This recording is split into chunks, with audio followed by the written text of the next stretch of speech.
નમસ્કાર દર્શક મિત્રો, આપ જોઈ રહ્યા છો મુંબઈ તરંગ ન્યૂઝ. હું છું એન્કર અર્પિતા પટેલ. હવે જોઈએ અગત્યના સમાચાર.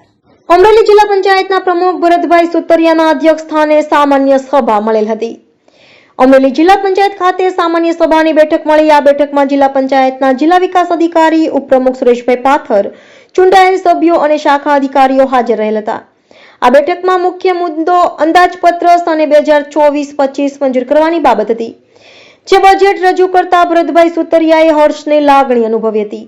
આ આજની બેઠકમાં જિલ્લા પંચાયત અમરેલીના સુશાસન અને અંદાજપત્ર સભંડોળ બાજુ 532.24 લાખની આવક સામે 430.52 લાખ ખર્ચ કરવાનું આયોજન કરેલ.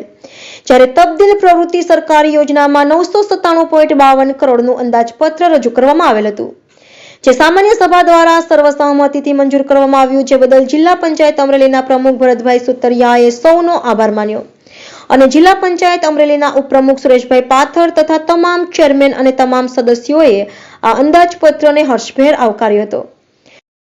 રિપોર્ટર ભાવેશ વાઘેલા, મુંબઈ તરંગ ન્યૂઝ, અમરેલી. મારું નામ છે ભરતભાઈ સુતરિયા.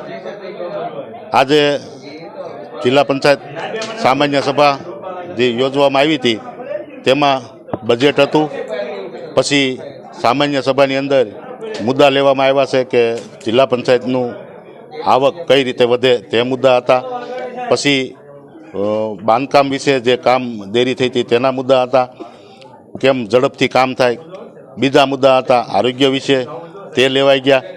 અને આ જિલ્લા પંચાયતની અંદર આજની સામાન્ય સભા સુંદર રીતે ભૂતોના ભવિષ્ય તેવી રીતે આ સામાન્ય સભા પૂર્ણ થઈ છે. સર્વમતે સર્વ કોંગ્રેસ, ભાજપ કોઈ પ્રકારનો વિરોધ નહીં અને તમામ ઠરાવો સર્વમતે પસાર કરવામાં આવ્યા.